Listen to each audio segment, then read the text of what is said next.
Welcome to Happily Ever After is just the beginning. Keeping your relationship not just together, but happy, and we mean truly happy, is part art and part science.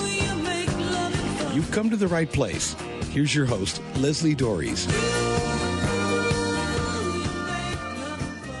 So trauma. Most people think it has to be something really big, like being in a war or a severe accident. And yes, those are traumas. But luckily, most of us never experience these types of events. That does not mean we haven't suffered trauma.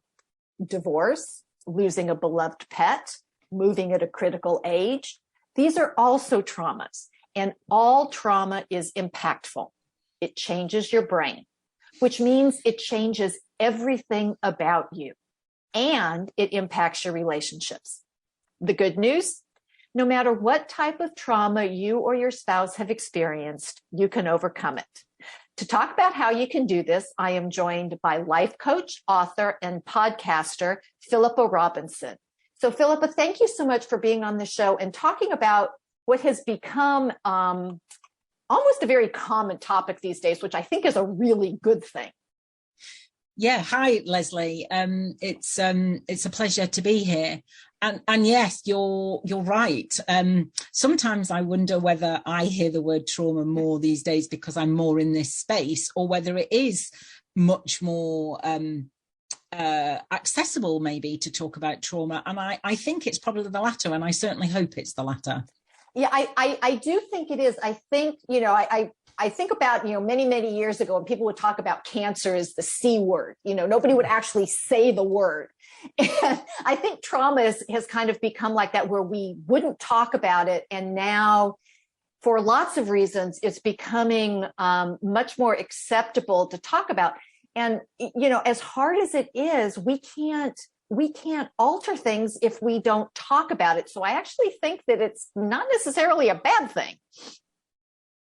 Oh, I totally agree with you. I think certainly for me, the reason I'm here talking to you now is because I had to take a good a hard look at my life experience and realize that what I had experienced was trauma. And that helped me to understand that what I had experienced was trauma. For me, made it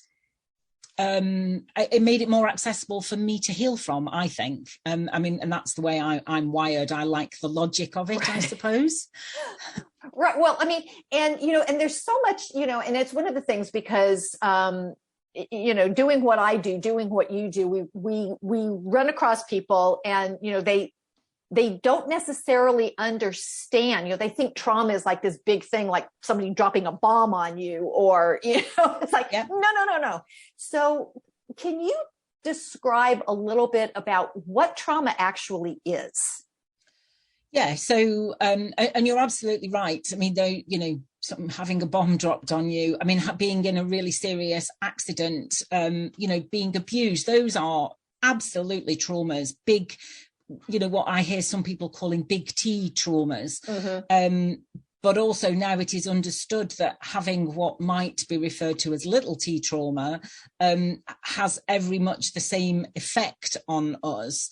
And it's really important that we look at those things. Uh-huh. Now trauma, but in essence, trauma is not actually what happens to us. Trauma is how we deal with it, how we experience it, and whether we work through it and sort of work through the feelings that come with it and it leaves our body, or whether it stays in our body. And by that, I mean the feelings around it. If we don't process the feelings around it, then they stay in our body. And our reaction to that becomes the trauma that we carry with us. Mm-hmm. So, yeah. So would you be willing to share a little bit about the trauma you experienced as a child so people could get an idea of what we're talking about? Yeah, absolutely. I'm pretty much an open book. So, yeah. so I always used to say, oh yeah, I had a pretty rubbish childhood, but I'm here, I'm doing okay. I did all the things that one, in quotes, should do. I had a good legal career. I was a lawyer for 27 years. I had a husband. I had children. I had a house in a nice part of Bristol. We even had the dog. All the tick tick tick tick tick. Right. Mm-hmm. But actually inside me there was this volcano waiting to erupt, and I was incredibly angry. I was angry nearly, well, not all the time, but I would have these bouts of extreme anger that I would just explode. And the reaction coming from me was much bigger than whatever had happened warranted. And I knew something was up. And so something happened that made me go to therapy. And, I know we haven't got time to really go into that, and that's fine.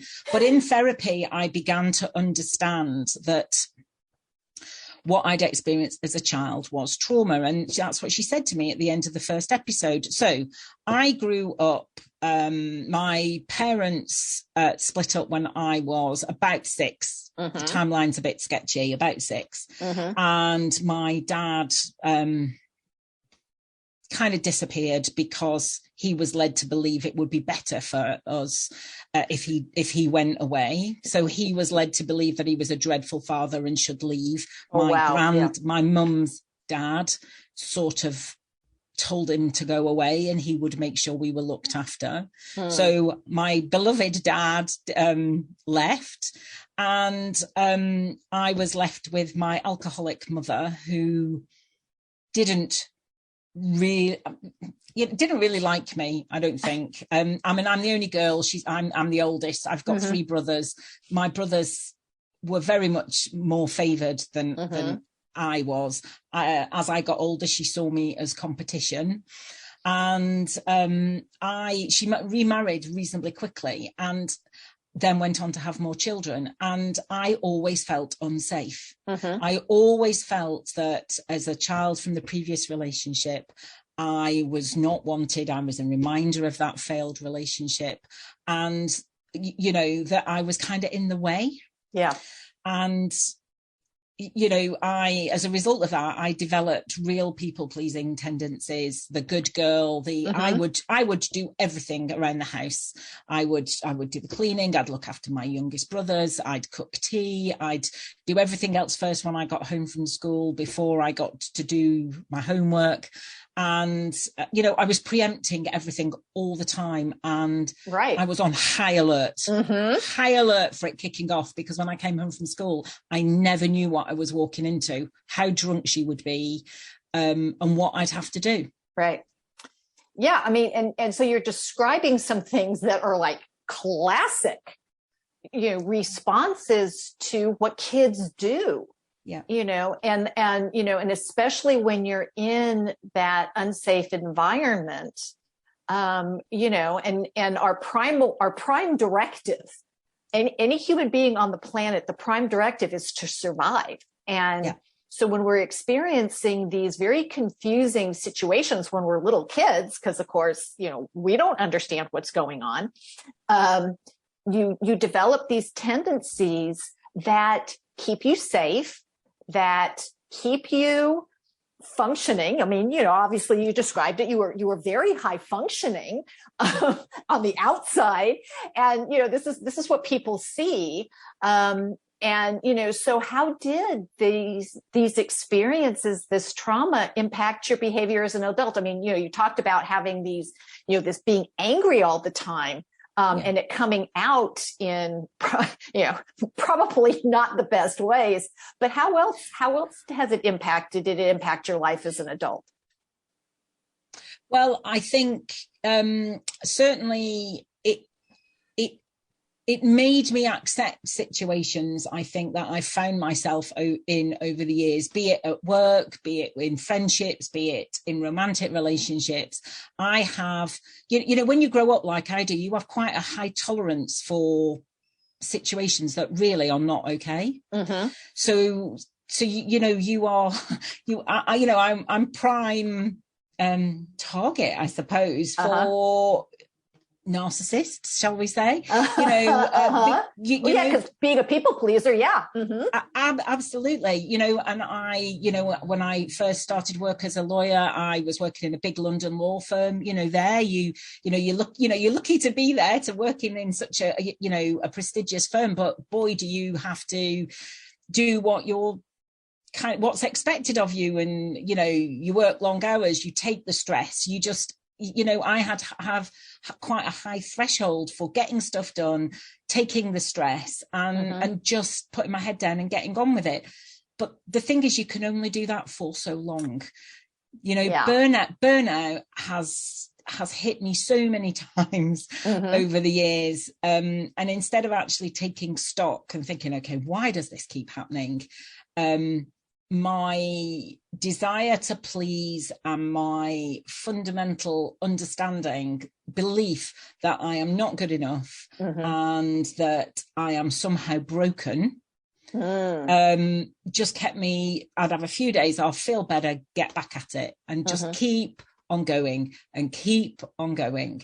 And, you know, your body can only take it for so long, although, you know, I managed to take it until well into my 40s. I had my children quite late because I didn't meet my husband until I was 33. And that's another thing that happens. You know, your romantic relationships and your friendships are hard because, you know, you don't trust people. I didn't trust people. I didn't know how to have a real relationship with people where it's give and take, it's 50-50. You know, when you're a people pleaser, you give in the hope that you will get some crumb, you know, which is not a good dynamic from either, you know, party's point of view. Right.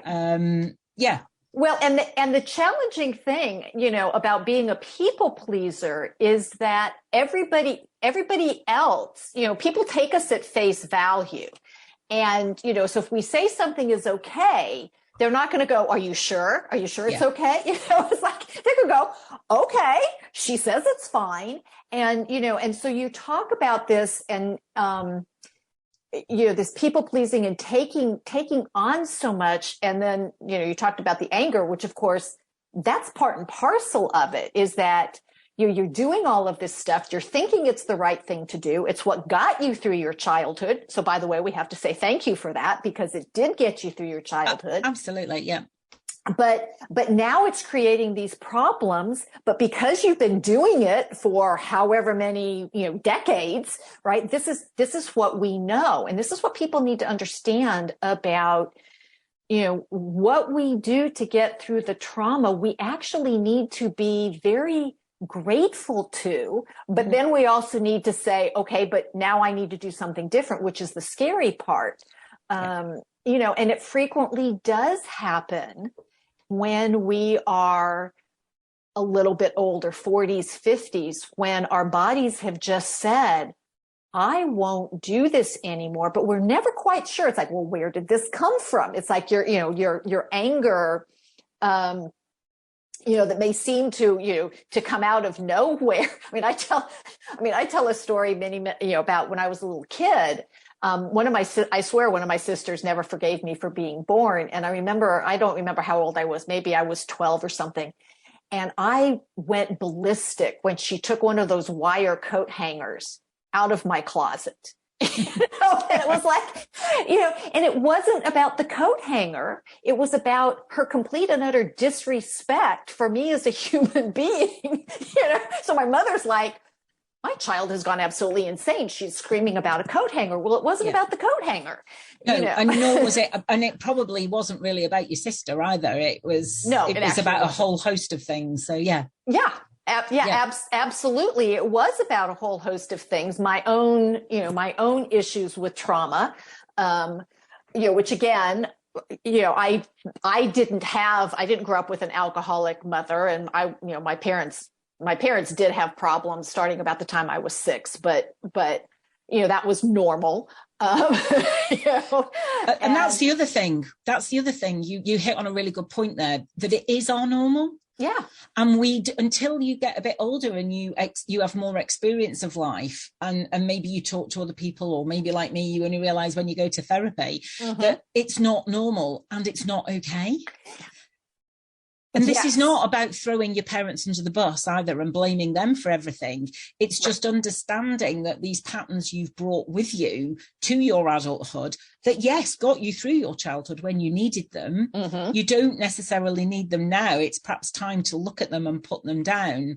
But they are still fueling your behavior. They